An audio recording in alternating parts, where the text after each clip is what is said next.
안녕하세요. 기도를 하고 싶은데, 어떻게 시작해야 할지 좀 막막하거나, 기도해봤는데 실만했던 경험 때문에 망설여진 적 혹시 있으신가요?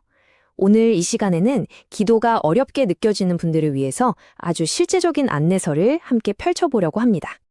우리 모두 살다 보면요, 정말 내 힘만으로는 도저히 넘을 수 없을 것 같은 그런 거대한 벽을 만날 때가 있잖아요. 그쵸? 예수님을 사랑하고 그분 뜻대로 살고 싶은데도 예상치 못한 문제 앞에서 그냥 털썩 주저앉게 되는 그런 순간들이요. 바로 그럴 때 우리는 진짜 어떻게 해야 할까요? 자, 그래서 오늘 우리가 함께 살펴볼 내용들입니다. 먼저 우리가 마주하는 문제에서 출발해서 기도의 가장 강력한 근거가 되는 예수님의 약속을 확인해 볼 거고요. 그 다음엔 어떻게 구해야 하는지 구체적인 방법을 배우고 또 기도를 쉽게 시작할 수 있는 4가지 길잡이도 알아볼 겁니다. 그리고 마지막으로 우리 마음속의 의심을 넘어서 어떻게 기도의 능력으로 나아갈 수 있는지 그 길을 함께 찾아보겠습니다. 네, 바로 이 지점. 우리의 힘과 지혜가 한계에 딱 부딪히는 그 순간이 바로 오늘 이야기의 출발점입니다. 때로는 정말 최선을 다했는데도 어쩔 수 없는 상황에 무력감을 느끼게 되죠. 성경은 바로 그럴 때 기도가 답이라고 말합니다. 기도는 우리가 계속 앞으로 나아갈 힘을 주고 어떤 어려운 문제도 뚫고 나아갈 능력을 준다고 약속하거든요. 하지만 많은 분들이 과연 내 기도를 들어주실까 하고 의심하거나 방법을 잘 몰라서 망설이곤 합니다. 그래서 우리는 오늘 예수님께서 직접 하신 아주 특별한 약속에서부터 시작해야 합니다. 이건 단순한 조언이 아니에요. 기도의 뿌리가 되는 정말 강력한 약속입니다. 와, 이거 정말 놀라운 약속 아닌가요? 여기서 핵심 단어는 이거예요. 내 이름으로 구하면 내가 행하겠다. 우리가 기도할 때 응답하시는 주체가 바로 예수님 자신이라는 선언이죠. 이것이야말로 우리가 기도할 수 있는 가장 근본적인 이유입니다. 맞습니다. 이 말씀에 따르면 기도의 정의가 아주 명확해져요. 기도는 바로 예수님의 이름으로 구하는 것입니다. 그리고 우리가 구할 때 예수님께서 직접 움직이십니다. 그러니까 기도는 그냥 막연한 외침이 아니라 행동을 이끌어내는 구체적인 요청인 셈이죠. 자, 구하는 것이 기도라는 건 알겠는데, 그럼 어떻게 구해야 할까요? 그냥 무작정 구하기만 하면 되는 걸까요?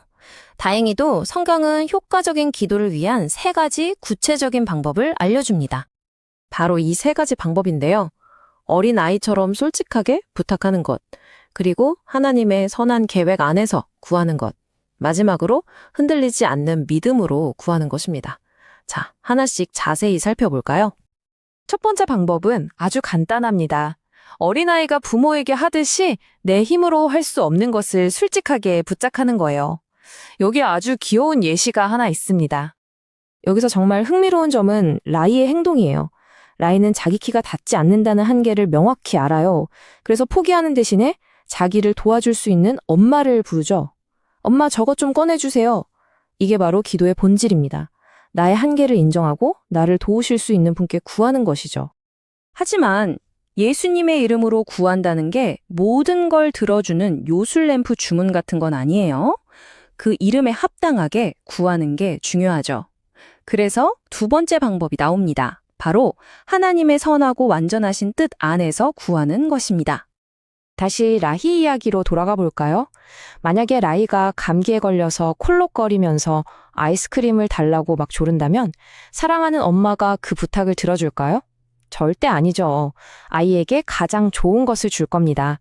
이처럼 하나님은 우리가 때를 쓴다고 다 들어주시는 분이 아니라 우리에게 무엇이 가장 필요한지 아시고 가장 선한 길로 인도하시는 분입니다.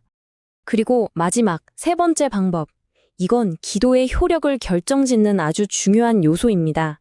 바로 믿음으로 구하고 의심하지 않는 것입니다. 야고보서는 이 믿음의 중요성을 아주 생생한 비유로 설명해요.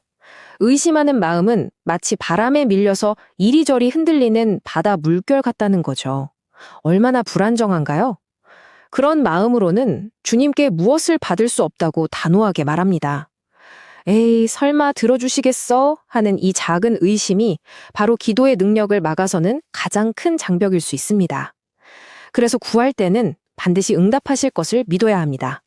자, 이제 어떻게 구해야 하는지 알았다면 막상 기도를 시작할 때 무슨 말부터 해야 할지 막막한 분들을 위해서 아주 유용한 틀, 기도의 4가지 길잡이를 소개해 드리겠습니다.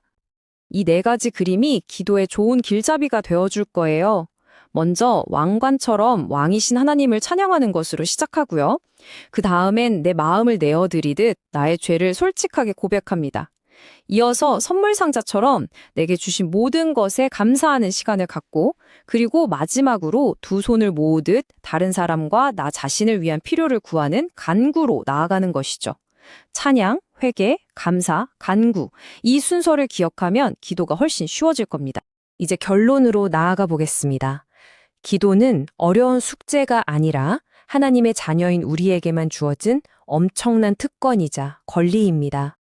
이사야서의 이 약속은 정말 감동적이에요. 우리가 부르기만 하면 주님께서 응답하겠다고, 우리가 부르짖으면 내가 여기 있다고 대답해 주신다는 약속입니다. 하나님은 언제나 우리의 기도를 들을 준비가 되어 있으십니다. 결국 오늘 우리가 살펴본 모든 내용의 핵심은 바로 이겁니다. 기도는 나의 한계와 하나님의 무한한 능력이 만나는 통로입니다. 내 힘으로 불가능한 일이 기도를 통해 하나님의 능력으로 가능하게 되는 것이죠. 지금 당신의 길을 가로막고 있는 문제는 무엇인가요?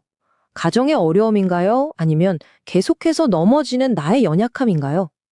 오늘 배운 내용을 바탕으로 이제는 의심을 넘어 기도의 능력을 믿고 담대하게 나아가 보시지 않겠습니까?